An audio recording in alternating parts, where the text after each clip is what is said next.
ಬೆಂಡಿಕಾಯಿ ಹುರಿಯೋದು ಹುರಿದು ಬೆಂಡಿಕಾಯಿ ಚಟ್ನಿ ಹೆಂಗ್ ಮಾಡೋದು ಅಂತ ಹೇಳಿ ತೋರಿಸ್ತೀನಿ. ಮೊದ್ಲು ಇವನ್ನೆಲ್ಲ ಬೆಂಡಿಕಾಯಿ ತೊಳೆದು ಈ ತರ ಸಣ್ಣಂಗಿ ಹೆಚ್ಚಿಟ್ಕೋಬೇಕು.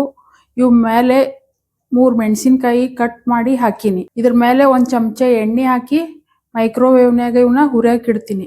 ಹಾಯ್ ಗೆಳತಿಯರೇ, ನಮಸ್ಕಾರ. ನಿಮಗೆಲ್ಲರಿಗೂ ನನ್ನ ಯೂಟ್ಯೂಬ್ ಚಾನಲ್ಗೆ ಸ್ವಾಗತ.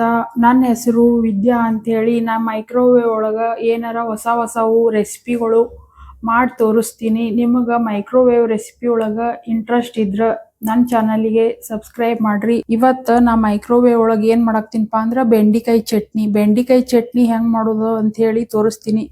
ಇವು ಬೆಂಡಿಕಾಯಿ ಮೊದ್ಲು ತೊಳೆದು ಸಣ್ಣಂಗೆ ಕಟ್ ಮಾಡಿ ಇಟ್ಕೊಂಡಿನಿ. ಇವು 3 ಮೆಣಸಿನಕಾಯಿನೂ ಕಟ್ ಮಾಡಿ ಇದ್ರ ಮೇಲೆ ಹಾಕೊಂಡಿನಿ. ಅವು ಇದ್ರ ಜೊತೆ ಹುರಿತಾವ. ಇದ್ರ ಮೇಲೆ 1 ಚಮಚ ಎಣ್ಣೆ ಹಾಕಿ ಮೈಕ್ರೋವೇವ್ನಾಗ ಹುರಿಯಾಕ್ ಇಡ್ತೀನಿ. ಇದು ಮೈಕ್ರೋವೇವಿನ ಟರ್ನ್ ಟೇಬಲ್. ಇದು ಮೈಕ್ರೋವೇವ್ನಾಗ ಯಾವ್ದ ಮೋಡ್ ಇರ್ಲಿ, ಏನ ಡಿಶ್ ಮಾಡೋದಿರ್ಲಿ, ಈ ಟರ್ನ್ ಟೇಬಲ್ ಕಂಪಲ್ಸರಿ ಬೇಕೇ ಬೇಕು. ಈ ಟರ್ನ್ ಟೇಬಲ್ ಮೇಲೆ ನಾವು ಈ ಮೈಕ್ರೋವೇವ್ ಬೋರೋಸಿಲ್ ಗ್ಲಾಸ್ ಬೌಲ್ ಒಳಗ ಇವ್ನ ಮೆಣಸಿನಕಾಯಿ ಮತ್ತು ಬೆಂಡಿಕಾಯಿ 1 ಚಮಚ ಎಣ್ಣೆ ಹಾಕಿ ಇಲ್ಲಿ ಇಡ್ತೀನಿ. ಇದು ಮೈಕ್ರೋ ಮೋಡು, ಇದು ಗ್ರಿಲ್ ಮೋಡು, ಇದು ಕಾಂಬಿ ಮೋಡು. ನಾ ಈಗ ಮೈಕ್ರೋ ಮೋಡ್ನ್ಯಾಗನ ಮಾಡ್ತೀನಿ. ಮೈಕ್ರೋ ಮೋಡ್ನ್ಯಾಗನ 3 ನಿಮಿಷ ಇಡ್ತೀನಿ. ಬೆಂಡಿಕಾಯಿ ಹುರಿಯಾಕ್ ಸ್ಟಾರ್ಟ್ ಆದು ನೋಡ್ರಿ. ಆ ಟರ್ನ್ ಟೇಬಲ್ ಹೆಂಗ್ ತಿರುಗ್ತೈತಿ, ಆ ತಿರುಗೋದ್ರಿಂದ ಅದ್ರೊಳಗಿನ ಶಾಖ ಎಲ್ಲಾ ಕಡೆ ಸಮನಾಗಿ ಸ್ಪ್ರೆಡ್ ಆಗ್ತೈತಿ. ಈಗ ಇದು ಒಂದ್ ಸ್ವಲ್ಪ ತಿರುವಾಡಿ ಮತ್ತಿನ ಹುರಿಬೇಕಿವು. 1 ಚಮಚ ಎಣ್ಣೆ ಹಾಕ್ತೀನಿ. ಎಣ್ಣೆ ಸ್ವಲ್ಪ ಕಡಿಮೆ ಆಗೈತಿ. 1 ಚಮಚ ಎಣ್ಣೆ ಹಾಕಿನಿ. ಈಗ ಇನ್ನ 4 ನಿಮಿಷ ಸೆಟ್ ಮಾಡಿ ಇಡ್ತೀನಿ.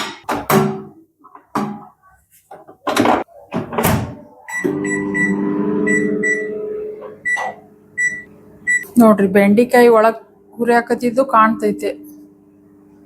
ಇದು LG ಮೈಕ್ರೋವೇವ್ ಓವನ್ ಐತಿ. ಇದ್ರೊಳಗ 52 ಬಗೆ ಆಟೋ ಮೆನು ಕುಕ್ ಐತಿ. ಏನು ಇಲ್ಲ, ನಾವು ಬರೀ ಬಟನ್ ಸಿಲೆಕ್ಟ್ ಮಾಡಿ ಪ್ರೆಸ್ ಮಾಡಿದ್ರೆ ಸಾಕು.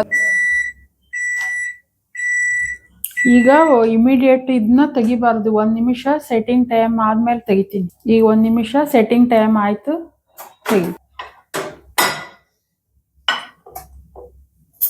ಇವನ್ನ ಇನ್ನ ಪೂರ್ತಿ ಇದಾಗಿಲ್ಲ. ಇನ್ನ 2 ನಿಮಿಷ ಇಡ್ತೀನಿ. ಇವನ್ನ ಬೆಂಡಿಕಾಯಿ ಹುರಿಯಾಕ ಸ್ವಲ್ಪ ಜಾಸ್ತಿನ ಟೈಮ್ ಬೇಕು. ಮೈಕ್ರೋವೇವ್ನಾಗ ಒಮ್ಮೆ ಯಾವಾಗಲೂ ಜಾಸ್ತಿ ಟೈಮ್ ಸೆಟ್ ಮಾಡಬಾರ್ದು. ಕಡಿಮೆ ಟೈಮ್ ಸೆಟ್ ಮಾಡಿ ಇಡಬೇಕು. ಮತ್ತೆ ಆಗಿದ್ದಿಲ್ಲ ಅಂದ್ರೆ ನೋಡಿ ಮತ್ತೆ ಟೈಮ್ ಸೆಟ್ ಮಾಡಿ ಇಡಾಕ್ ಬರ್ತೈತೆ. ಒಮ್ಮೆ ಜಾಸ್ತಿ ಟೈಮ್ ಸೆಟ್ ಮಾಡಿ ಇಟ್ರೆ ಹೊತ್ತಿ ಹೋಗ್ತಾವ. ಈಗ ತೆಗೆದು ನೋಡೋಣ. ಇದು ಬೆಂಡಿಕಾಯಿ ಮೊದ್ಲು 3 ನಿಮಿಷ ಇಟ್ಟೆ, ಆಮ್ಯಾಗ 4 ನಿಮಿಷ ಇಟ್ಟೆ, ಈಗ 2 ನಿಮಿಷ. ಈಗ ಇವು ಚಟ್ನಿ ಮಾಡಾಕ ಕರೆಕ್ಟ್ ಆಗ್ಯಾವ. ಇನ್ನೊಂದು ನಿಮಿಷ ಇಡ್ತೀನಿ. 1 ನಿಮಿಷ ಇಟ್ಟು 1 ನಿಮಿಷ ಅದ್ರೊಳಗ ಬಿಡ್ತೀನಿ, ಆಮ್ಯಾಗ ಕರೆಕ್ಟ್ ಆಗ.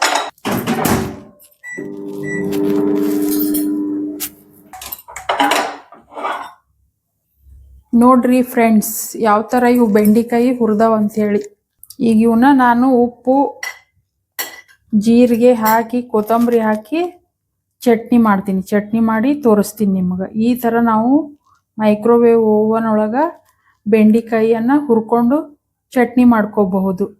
ನಿಮಗೂ ಈ ಥರ ಹುರಿಯೋದು ಇಷ್ಟ ಆದ್ರೆ ಬೆಂಡಿಕಾಯಿ ಒಮ್ಮೆ ಮೈಕ್ರೋವೇವ್ ಒಳಗೆ ಹುರಿದು ಚಟ್ನಿ ಮಾಡಿ ನೋಡ್ರಿ. ಈ ವಿಡಿಯೋ ನಿಮ್ಗೆ ಉಪಯುಕ್ತ ಆಯ್ತು ಅಂತ ಹೇಳಿ ಭಾವಿಸೀನಿ. ನಿಮಗೆ ಲೈಕ್ ಆದ್ರೆ ಲೈಕ್ ಬಟನ್ ಒತ್ತಿರಿ, ಶೇರ್ ಮಾಡ್ರಿ, ಸಬ್ಸ್ಕ್ರೈಬ್ ಮಾಡಿ. Thank you for watching.